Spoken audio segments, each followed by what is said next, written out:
Hello beautiful people, hope you guys are doing absolutely fine. Welcome to the channel. So guys, आज का ये जो हमारा topic है ये है रिफ्यूजी के बारे में। बहुत सारे दोस्तों ने मुझे कमेंट्स की और वो पूछ रहे थे कि रिफ्यूजी के बारे में वीडियो बनाओ, तो मैंने इसके लिए थोड़ी बहुत इन्फॉर्मेशन कलेक्ट की है कि उम्मीद करता हूँ ये इन्फॉर्मेशन आपके लिए यूज़फुल रहेगी। सो वीडियो को शुरू करने से पहले मेरे चैनल को सब्सक्राइब कर दें और वीडियो को लाइक भी कर दें। सो गाइस, रिफ्यूजी सबसे पहले मैं आपको बता दूं कि रिफ्यूजी होता क्या है। रिफ्यूजी एक किस्म का प्रोटेक्शन होता है। अगर आपको आपकी जान का खतरा है और आपको आपके कंट्री में आपकी जान का खतरा है और आपको आपको बहुत सारे मसले हैं, तो रिफ्यूजी जो है एक किस्म की प्रोटेक्शन होती है जो यूनाइटेड नेशन के थ्रू क्रिएट की गई है ये पॉलिसीज़। अब जो रिफ्यूजी होता क्या है, मिलती किस किस को है? रिफ्यूजी कोई भी ले सकता है, कोई भी पॉलिटिक्स भी ले सकता है, एक आम से आम इंसान भी ले सकता है, जिसको भी जान का खतरा हो। ये बेसिकली यूनाइटेड नेशन के थ्रू अंडर ह्यूमन राइट्स के थ्रू जो है ना, इस पॉलिसी को तैयार किया गया है, इस बिल को पास किया गया है बहुत सा। तो आप रिफ्यूजी ले कहाँ सकते हैं? आप रिफ्यूजी दुनिया के किसी भी मुल्क में ले सकते हैं। अमेरिका, कनाडा, ऑस्ट्रेलिया, यूरोप की any countries, Germany, France, Italy, Spain, even Cyprus. तो ये जो है ना, मैं अभी साइप्रस के बारे में बताता हूँ। जो रिफ्यूजी का यहाँ पे जो पहला कॉन्सेप्ट था, आप आते हो रिफ्यूजी सेंटर जाते हो, मतलब आप लॉयर की यहाँ पे होना लाजमी है। तो लॉयर के पास आप जाते हो, वो आपको रिफ्यूजी लेने के लिए लेके जाता है। आपका वहाँ पे एप्लीकेशन फॉर्म फिल होता है। आपको 2 पासपोर्ट साइज़ फ़ोटोज़ चाहिए होती हैं और वो आपके इंटरव्यू लेते हैं कि भाई आप क्यों रिफ्यूजी लेना चाहते हो, आपको क्या मसला है, जान का मसला है, आपके मुल्क में कौन सा मसला है, वो आपको बताना पड़ता है। मोस्टली ये जो चीज़ें लॉयर कवर कर लेता है, लेकिन अगर आपके ऊपर भी सवाल आए तो आप बोल सकते हो कि भाई आपका कौन सा मसला है। तो रिफ्यूजी चलती साइप्रस में कितने साल है? साइप्रस में 3 साल रिफ्यूजी चल जाती है, जो मैंने सुना है। 3 साल तक रिफ्यूजी चल जाती है और आपको परमानेंट रिफ्यूजी नहीं मिलती, वो असाइलम सीकर मिलती है पाकिस्तानी इंडियंस के लिए। क्योंकि ये रिफ्यूजी जो है उन मुल्कों के लोगों को दी जाती है जिनको वाकई जान का खतरा है, जिनके मुल्क में जंग चल रही है, जिनके मुल्क में सिविल वॉर चल रही है।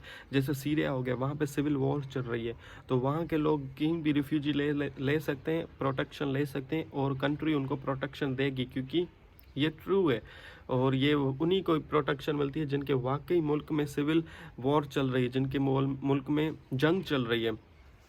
तो आपको कोई पर्सनल आपको जान का खतरा है कि मतलब कोई आपका दुश्मन है जो आपसे दुश्मनी लेना चाहता है और आपको मारना चाहता है, या कहीं पे आपकी प्रॉपर्टी पे किसी ने कब्ज़ा किया हुआ है और उसकी वजह से आपके ऊपर केस चल रहा है, उसकी फ़ाइट चल रही है, तो ये इस हिसाब से भी आप रिफ्यूजी ले सकते हो। अभी रिफ्यूजी जो है वो एक किस्म की असाइलम सीकर होता है। जब आप अप्लाई करने जाते हो तो आप एक असाइलम सीकर होते हो।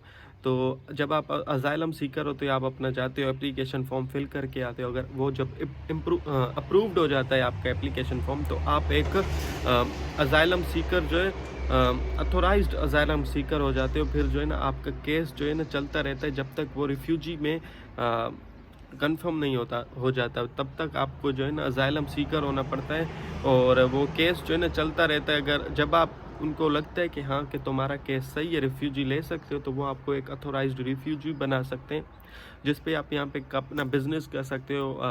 आप लोकली फ्रीली यहाँ पे रह सकते हो। लॉकर मतलब जर्मन में लॉकर को फ्री बोलते हैं, तो मैंने बाय मिस्टेक वो आ गया मुँह से। सो फ्रीली यहाँ पे आप रह सकते हो। लाइक हाल्फ सिटीज़न जो है ना राइट्स होते हैं आपके पास। आप कारोबार कर सकते हो, घर ले सकते हो, कुछ भी यहाँ पे कर सकते हो। वोट नहीं दे सकते आप। तो ये है रिफ्यूजी का सिस्टम। और जो दूसरी चीज़ है कि रिफ्यूजी मिलती कैसे है? मिलती आपको लॉयर ज़्यादा इस चीज़ के बारे में गाइड कर सकते हैं, लेकिन रिफ्यूजी के नुकसान भी हैं, फ़ायदे भी हैं। नुकसान ये है कि आप अपनी कंट्री नहीं जा सकते। अगर आप जाएंगे, उनको पता चल गया कि आपने रिफ्यूजी ली थी, तो वो आपसे पूछेंगे कि भाई आपको अपने मुल्क में कौन सा मसला था कि आपने वहाँ जाके रिफ्यूजी ली। तो इस हिसाब से आपको आपकी गवर्नमेंट जो है ना मसले भी कर सकती है। आप अपने मुल्क नहीं जा सकते जब तक आप रिफ्यूजी और दूसरी कंट्रीज़ जा सकते हो। ये डिपेंड करता है कि आपने रिफ्यूजी कहाँ ली हुई है। अगर आपने साइप्रस में ली हुई है तो आप वीज़ा लेके जर्मनी भी जा सकते हो। एलियन बुक आपको दिया जाता है। जब आप असाइलम सीकर होते हो तो आप यहाँ पे एलियन होते हो, तो एलियन बुक आपको दिया जाता है।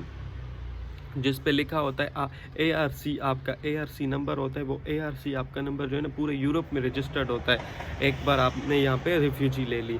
तो ये एक किस्म का रेजिडेंट परमिट भी कह सकते हैं इसको, या एक टेम्परेरी परमिट भी बोल सकते हैं। और जब आप अथोराइज्ड हो जाते हो तो आपको एक रिफ्यूजी का पिंक कार्ड दिया जाता है, जो एक स्टूडेंट को भी दिया जाता है, पिंक कार्ड जैसा कार्ड होता है, वो रिफ्यूजी होता है, उस पर लिखा हुआ होता है अथोराइज्ड रिफ्यूजी।